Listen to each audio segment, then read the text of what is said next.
in addition to closing Banco Filipino for alleged violation of CB circulars and laws of the country, they have accused the officials of Banco Filipino, that included me, for offenses that date as far back as 2003 to 2006. I had joined the bank only in 2009, and the information that was filed in court by the prosecutor very clearly stated on its face that these officials were being accused for these offenses in this particular date. Correct.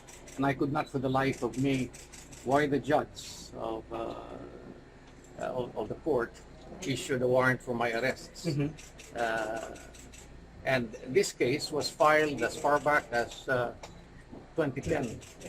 And from the standpoint of a speedy administration of justice, the prosecutor was supposed to dispose of this case within the shortest possible time. The prosecutor only came up with the information in 2019 of February, and they filed it with the court. And so what had happened in between? I mean, I was fully caught unaware by this kind of an action on the part of the prosecutor. I had made a reconsideration of the information as against me because I said I could not be included there, and I filed it. But I filed it as far back as July 9 of this year. Yes. And in spite of that, the court issued the warrant for my arrest on July 25. Why do you think so, sir?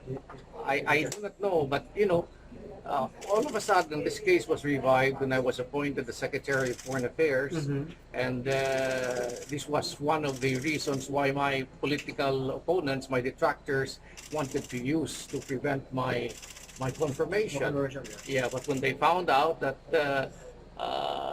the case did not progress and the case was practically archived, it did not proceed. But then in 2017, there were rumors that were circulating to the effect that I would be appointed by the president as the next governor of Central Bank. And all of a sudden, this case was revived again. Apparently, to make sure that this would be used to embarrass the president if there were a case that was filed in court. But even then, I was not appointed as governor. Someone else who was also responsible in my prosecution was appointed, but may his soul rest in peace. Governor Espinilla, he was the one that led the charge for my prosecution. So And you, now, yes, sir. I do not know why when Governor Espinilla died in 2019, early 2019, or late 2018, this case was revived again and finally filed in court in February of 2019. And so I couldn't understand why. This is a complete travesty of justice. And the facts of as detailed in the information show that the offenses were committed within a particular time frame of 2000 to 2006. The only probable justification why I could be prosecuted for an offense, it would be probably because of a CB circular that was issued after I joined the bank in 2009 that said that they reiterated a previous CB circular ordering the bank to submit its audited financial statement and other books of records, which the board of directors of the bank did not do. At that time, I was already a member of the board of Banco Filipino, but I was only one member of the board, and it was not even presented to the board. And if it was not presented to the board, how could I even vote on it? If it was presented to the board, I would have voted for it. But my point is, when I joined Banco Filipino, my tasks was very specific. It was to negotiate with Banco Central for a rehabilitation plan for Banco Filipino. And they approved the rehabilitation plan. And part of the approval was precisely to drop all of these so-called violations of Banco Filipino with respect to the non-filing of these reports. And so I was very confident that there would be no case that would be filed.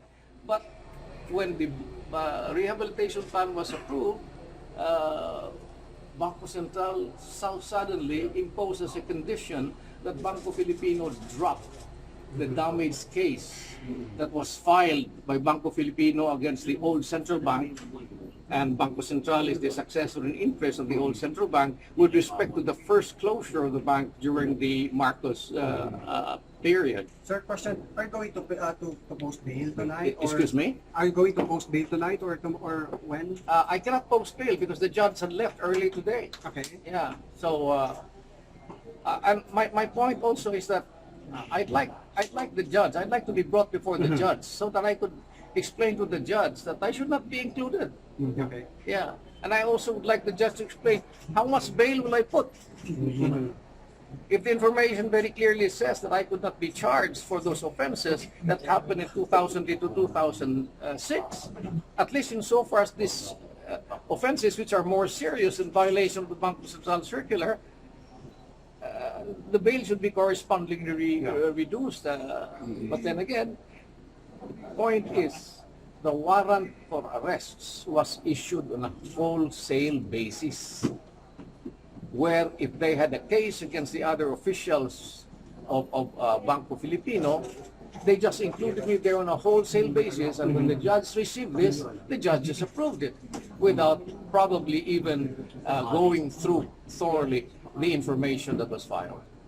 Sir, there are other na, may mga supporters po kayo, mga malapit na kaibigan na parang nabahala dun sa na-post nyo sa Facebook ng pagkaka-arresto nyo. Mensahe nyo po sa kanila. Ano yan? Mensahe nyo po dun sa mga taga-suporta nyo na medyo nabahala dun sa pagkaka-arresto sa inyo. Oo. Well, sana naman ay tulungan niyo ko sa pagpanalangin na I would be delivered from harm, from this travesty of justice. Ako naman ay naniniwala na at the end of the day, truth will set us free. But I need your prayers and support dahil I'm not young anymore. I'm 72 years old. I'm taking a lot of medications to support my kind of health conditions at my age. In fact, I do not have a thyroid anymore, and I'm taking hormones for my thyroid for life. And I am also taking medications with respect to suppression of my cancer, and I'm a cancer survivor. And this medication I have to take regularly, and for as long as I will be detained here, to that extent, I will not be able to have these medicines available. Possible magpapiyansa kayo tomorrow, sir? Kung ma-set ng judge yung aking correct amount of bail. But I will first raise the issue of the legality of the warrant of arrest that was issued. Dahil personally po, ang aking pananaw, it was an abusive process to issue that. Sa ngayon ba sir, magkano yung nirecommend na bail, sir? Ang nire-recommend ng bail, ang pagkakaalam ko, ay 60,000 pesos. Yeah. Siguro maliit yan sa iba, pero sa atin ay that's a big amount. But to me, more than just the amount. You know, you cannot quantify the grave injustice that has been done, the irreparable damage that has been done. And this is what I am fighting for. My advocacy has always been to fight injustice, to fight corruption. And now, this is what you get. Well, Sir, okay naman yung pag-arrest sa inyo, no? Yung oh yeah, pag-serve mabait yung mga police. They were all very courteous. They were just doing their jobs, and I salute them for that. My fib is with the Banco Central, and I'd like to ask the judge, why did he issue this warrant for my arrest when I still have a pending reconsideration with the Department of Justice with respect to this information that concluded that I should be charged, and that motion for reconsideration I filed on July 9. This year. And then the judge issued the warrant for my arrest on July 25. That I'd like to ask him why. Thank you, sir.